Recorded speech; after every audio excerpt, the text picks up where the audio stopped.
અમદાવાદના ટ્રાફિકને વધુ હળવો કરવા માટે, લોકોનો સમય બચાવવા માટે અને ક્યાંય ને ક્યાંય આવનારી કોમનવેલ્થ અને જે આપણા આંતરરાષ્ટ્રીય મહેમાનોને આવકારવા માટે અમદાવાદ ટ્રાફિક પોલીસ હવે સુસજ્જ થઈ રહી છે. ક્યાંય ને ક્યાંય સતત અધિકારીઓ મહેનત કરી રહ્યા છે કે ભાઈ કેમ ટ્રાફિકને હળવો કરવો અને હળવા કરતા બી કેમ સ્મૂથ કરવો, કન્જેશન કેમ ઘટાડવું, સમય કેમ બચાવવો. લોકો જે કન્જેશનમાં ફસાય છે, ક્યાંય ને ક્યાંય લોકોનો સમય બગડી રહ્યો છે. ગત સમયમાં તમે જોયો છે પેલેડિયમ મોલ હોય, પૂર્વ વિસ્તારમાં અલગ અલગ જે જંકશનો હતા ત્યાં જે કેપ્સ્યુલ સિસ્ટમ ગોઠવવામાં આવી છે, જે ખૂબ સફળ આયોજન છે અને એના કારણે ટ્રાફિક બહુ જ સ્મૂથલી ટ્રાન્ઝિટ થઈ રહ્યો છે.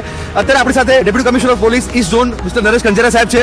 તેઓ સતત ગ્રાઉન્ડ લેવલ પર જ કામગીરી કરતા હોય છે. ઓફિસમાં ઓછું અને તમને રોડ ઉપર વધારે દેખાશે. સાહેબ ક્યાં વાત છે, આવી એક કારગિલ પાછી નવું એક પ્રયોગ ચાલુ થઈ ગયો એમ ને સાહેબ? ખૂબ ખૂબ આભાર નિલેશભાઈ. આપ અમારી જે વિચારો છે એને પબ્લિક સુધી પહોંચાડવા માટે આપનો પહેલા તો આભાર માનું છું.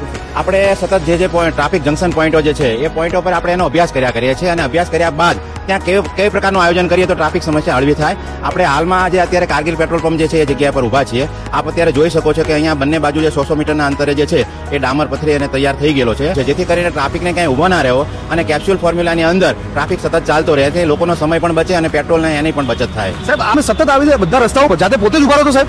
આમાં કેવું છે કે જો જાતે તમે મહેનત કરો ને અને ત્યાં ઉભા રહો તો જ આપણને ખબર પડે. કારણ કે ઘણીવાર કેવા હોય છે કે નાના નાના એંગલો જો સેટ ના થાય તો ટ્રાફિક વ્યવસ્થા છે ને એ અવ્યવસ્થામાં પરિણામી જતી હોય. બીજી વસ્તુ છે કે ઘણી વખત ટ્રાફિક જામ પણ થતો હોય છે, તો એ ટાઈમે તમારે ઓબ્ઝર્વ કરી અને નિર્ણય લેવો પડે કે આ વ્યવસ્થાને જો આટલું ચેન્જીસ કરીશ તો આ ટ્રાફિકમાં જામ નહીં થાય. અને ક્યાંય કોર્પોરેશન એન્જિનિયરિંગ વિભાગ સાથે બધી જગ્યાએ સંકલન બી માંગી લેતું હશે.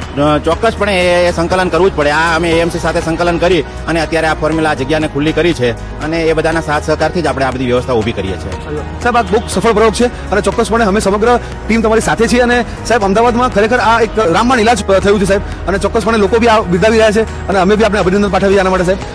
આપ જોઈ શકો છો કે અત્યારે અમદાવાદ ટ્રાફિક પોલીસ સતત અલગ અલગ કન્જેશનો ઉપર આ રીતનું કટ આપી ટ્રાફિકને સતત મૂવિંગ રાખવા માટે તેની કવાયત કરી રહી છે અને એ કામગીરીના ભાગરૂપે સિનિયર અધિકારીઓ સતત ઓન રોડ કામગીરી કરી રહ્યા છે, જે આપણા માટે ખૂબ સારી વાત છે. અને શહેરીજનોએ પણ હવે આ સિસ્ટમને ધીરે ધીરે સમજવાની છે. આ વસ્તુને તમારા મગજમાં આ વાયરિંગને ઉતારવાનું છે કે ક્યાંય ને ક્યાંય તમે કેપ્સ્યુલમાં જ્યારે વળાંક લો છો ત્યારે તમારી સ્પીડ ગતિ મારે ત્યારે ધીમી કરો. તમે કેપ્સ્યુલમાં જ્યારે ટર્ન લો છો ત્યારે સામેવાળો સીધો જે ટ્રાફિક આવતો હોય એનું ધ્યાન રાખો, તો તમે ચોક્કસપણે કોઈ બી જંકશન ઉપરથી સરળતાથી પસાર થઈ જશો. નિલેશ ભટ્ટ, બોલબાઇટ ન્યૂઝ, અમદાવાદ.